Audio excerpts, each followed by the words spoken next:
Estamos de volta com o segundo bloco do programa TV Câmara Recebe. Hoje o nosso convidado é o governador do Rotary Internacional, Distrito 4510, João Evangelista Pereira. No primeiro bloco nós falamos sobre o Rotary, sobre o trabalho do Rotary em todo o mundo, o trabalho do Rotary aqui também na cidade de Tupã, e agora nós vamos conhecer um pouco mais da história do governador, uma história interessante que ele vai dividir com a gente. Governador, o senhor é da cidade de Lucélia, né? Mas tem toda uma história que passa por Tupã também. Conta pra gente um pouco da sua história. O senhor começou na zona rural, depois tem um longo caminho aí. Realmente é uma história assim bastante longa, né? E eu nasci na zona rural, meus pais eram colonos, a gente não era nem proprietário, eles não eram, nós éramos colonos, que é um termo que usava na época, de empregados rurais. E eu nasci lá na cidade de Lucélia, num bairro chamado Água Grande. E fui criado na roça e não tive oportunidade, inclusive, de estudar. Eu era o filho mais velho e meu pai, com alguns problemas de saúde, começou com problemas de visão, que chegou, inclusive, à cegueira. Meu pai acabou ficando cego. E eu, como filho mais velho, não tive oportunidade de estudar. Eu fiz aquele curso antigo que chamava de primário, numa escola da fazenda, uma fazenda que chamava Fazenda Recreio. Para fazer o quarto ano, que era o último do primário, eu tinha que caminhar todos os dias 7 a 8 quilômetros a pé para ir até a escola e não tive condições de continuar. Nós moramos na roça, eu morei até os 20 anos de idade.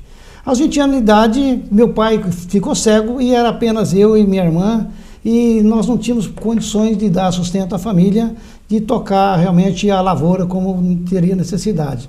Foi então que nós decidimos mudar para a cidade. Mas eu não possuía escolaridade, praticamente nenhuma. O que eu tive que fazer? Eu tive que continuar trabalhando por algum tempo de boia fria.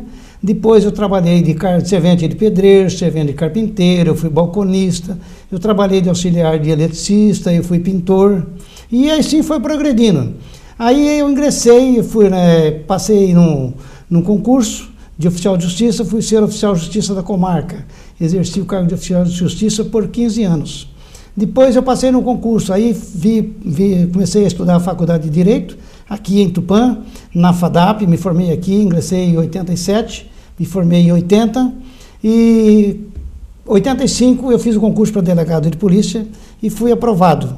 Exerci o cargo de delegado de polícia até o ano de 2001. E em 2001, aposentando, aí eu passei a advogar, continuo advogando, advogo com a minha filha, né? Temos o escritório de advocacia, e foi assim que foi a nossa vida. Foi muito difícil, porque além da gente não ter condições de ter estudado, quando eu estudei, nós tivemos a dificuldade, porque eu tinha que conviver entre dois extremos. Os conhecimentos que eu tinha adquirido na faculdade, na escola, e a convivência com meus pais, que eram analfabetos.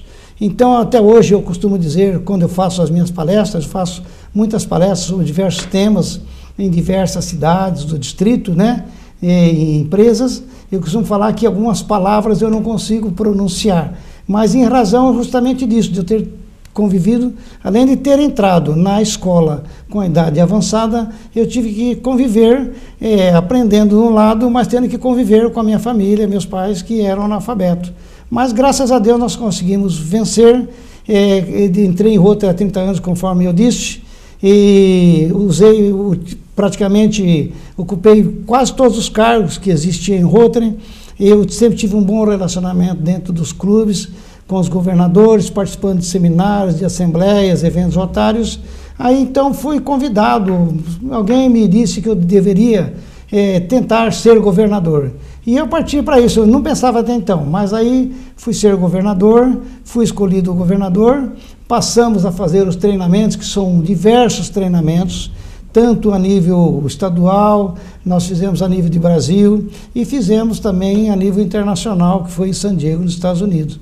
Então, realmente é uma história de vida, assim, bastante, eu diria assim, bastante sofrida, né?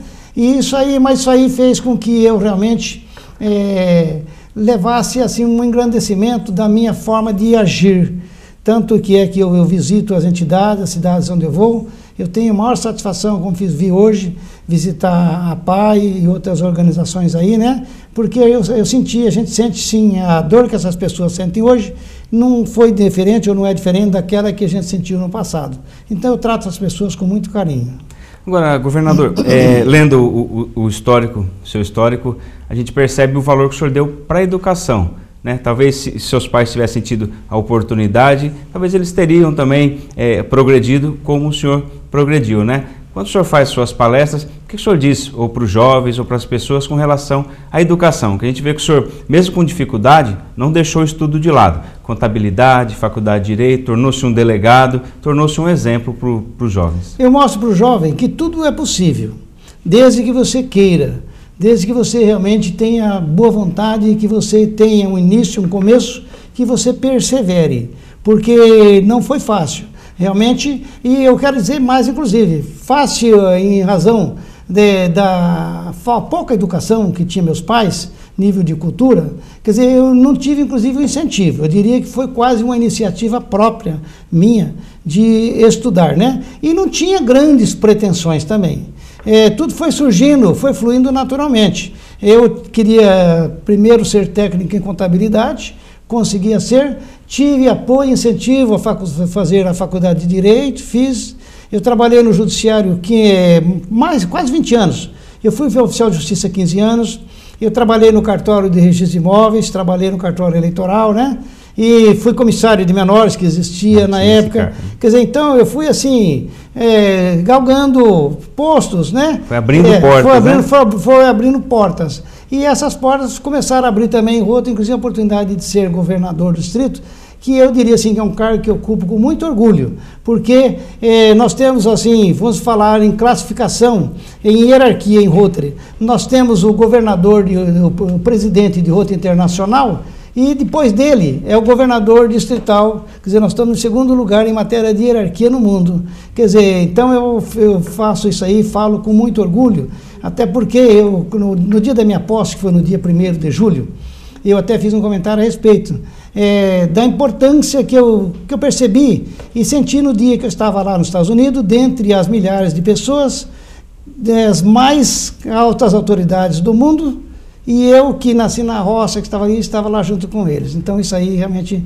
eu teria assim como um milagre, uma graça. Nesse momento passa então esse filme, né? Lembrar dos momentos lá em Lucélia e nos Estados Unidos. Sim, sim. Então eu senti com muita emoção, inclusive naquele dia eu não consegui quase que falar, né? Porque realmente é uma lembrança assim que você tem. E em razão disso, o que eu procuro fazer? Fazer o bem para as pessoas. Sempre que eu posso, eu estou servindo, eu ajudo, eu sirvo. É uma forma de agradecer tudo que eu recebi ao longo da minha vida. O senhor foi professor também, né? Eu fui professor do Senac. Agora, o senhor faz palestras, né? Abordando os mais variados temas, né? Sim, eu faço pelo menos uma meia dúzia de palestras. Primeiro eu comecei fazendo palestras sobre o uso indevido de drogas. Em razão de ser delegado de polícia, e fui delegado de trânsito também por 16 anos, eu passei a fazer palestras educativas de trânsito, em escolas, empresas, inclusive grandes empresas, Sabesp, CESP, né? E em Rotary também. E agora eu faço algumas palestras em Rotary, por exemplo. Eu falo muito sobre a mulher, a importância da mulher no Rotary. E quando eu falo da mulher em Rotary, eu conto a luta das mulheres, porque, na verdade, a mulher ela teve muita dificuldade de conquistar seus direitos, não só em Rotary, mas na sociedade. E em Rotary não foi diferente. Elas começaram sua luta no ano de 1910, 11, e elas só foram ter o direito adquirido realmente para ingressar em Rotary em 1989. Quer dizer, quase um século para poder conseguir adquirir esse direito. E hoje nós falamos com alegria que nós temos uma infinidade muito grande de rotarianas e que desenvolve um papel assim muito importante. E aquelas que não são rotarianas, mas também estão ligadas à Rotary através dos maridos, né, de família, elas também, nós temos chamados Casas da Amizade, ou Damas Rotárias, elas desenvolvem um trabalho assim fantástico também. Então nós valorizamos muito a mulher também em Rotary. Para os jovens, né? Hoje nós estamos enfrentando uma sociedade onde as pessoas têm muito acesso à informação e talvez ela passa uma falsa sensação de que informação seja conhecimento, né? Então nós temos os jovens hoje com muita independência Mas como é que a gente consegue transformar esse conhecimento e mostrar para esses jovens, ou eles descobrirem um caminho, né, para se encontrar?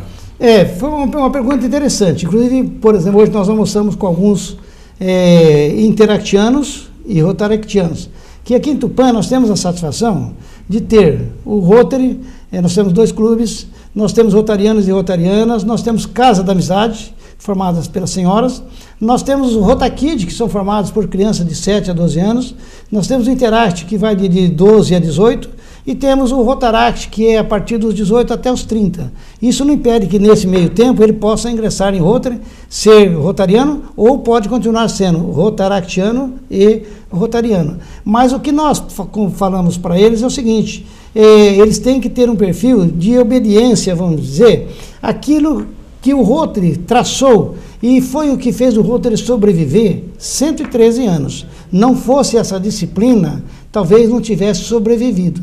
Então a gente pede para eles, assim, nós damos liberdade, mas que eles tenham responsabilidade.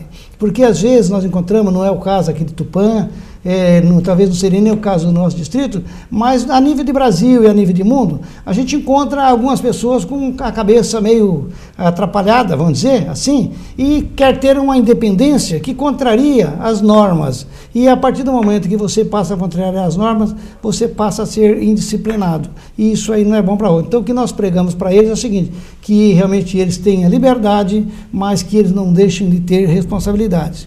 Por quê? Os jovens de hoje, nós costumamos dizer que não é que eles serão o futuro, eles já são o presente, mas esse presente eles têm que realmente adquirir conhecimentos e disciplina, educação, para que sejam pessoas de bem no futuro. Normas e diretrizes são fundamentais. São fundamentais. Né? A partir do momento que você não segue regras, você perdeu a finalidade.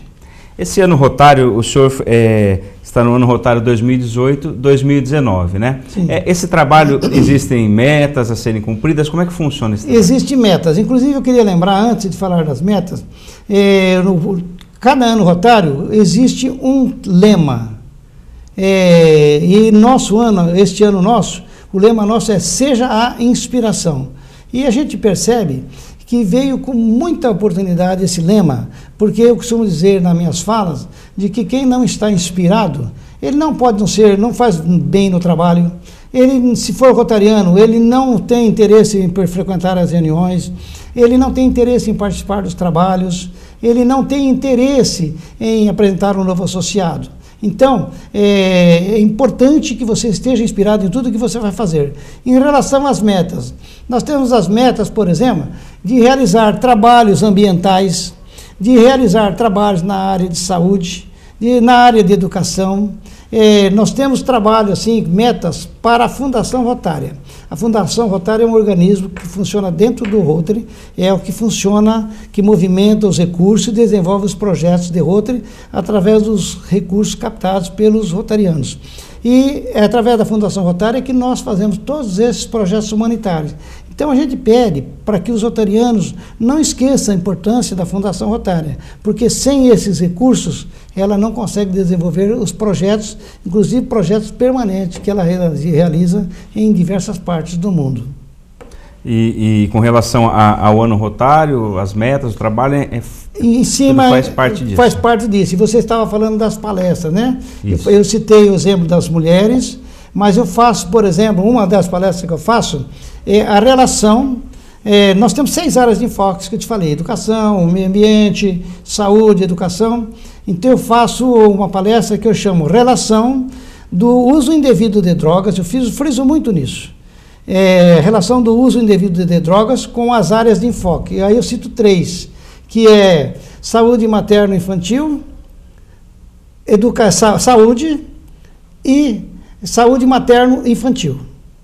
Por quê? E resolução de paz e resolução de conflitos. Por que eu faço a relação? Nós fazemos um trabalho no distrito para orientar as mães que não façam ingestão de bebida alcoólica durante a gravidez ou a amamentação. Eu falo também de que o uso indevido de drogas causam as mais diversas doenças cardíacas, cirrose, as mais diversas.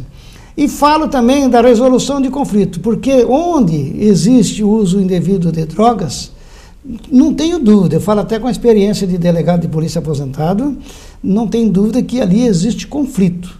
Então essa palestra minha, ela abrange essas 3 áreas de enfoque do Rotary. Governador, nós estamos indo para a parte final do nosso programa. Eu queria agradecer a sua vinda aqui, dizer que a TV Câmara, uma TV legislativa que foi criada com esse objetivo, de trazer cidadãos da nossa cidade, da nossa região, para falar sobre ações positivas que nós fazemos, mostrar o que nós temos de bom na nossa região, deixar o espaço aberto para suas considerações finais e agradecer a sua vinda aqui, falando do Rotary, falando da sua vida. Não, eu só queria agradecer, mas agradecer assim, imensamente essa oportunidade que você nos deu de estar aqui falando um pouco de Rotary, falando da minha vida, né? E eu queria deixar aqui já os meus agradecimentos a todas as entidades que nós visitamos aqui hoje, inclusive recebemos uma homenagem, inclusive da Delegacia do Serviço Militar, nós estivemos lá, e agradecer o pessoal do Rotary que está nos acompanhando, levando a essas entidades, o Jair, o nosso presidente, os demais associados do clube, né? Então eu já quero deixar aqui antecipadamente esse agradecimento. E especialmente a vocês que deram essa oportunidade para que a gente pudesse falar um pouco. Muito obrigado pela sua vinda, as portas estão sempre abertas aqui para a gente falar de Rotary, falar da nossa região. Muito obrigado pela sua vinda e obrigado a você de casa que acompanha a programação da TV Câmara. Nós ficamos por aqui, hoje recebemos o governador do Rotary, Distrito 4510, do ano rotário 2018-2019, João Evangelista Pereira, que fez um bate-papo com a gente aqui, contou um pouco sobre o Rotary. Até um próximo encontro.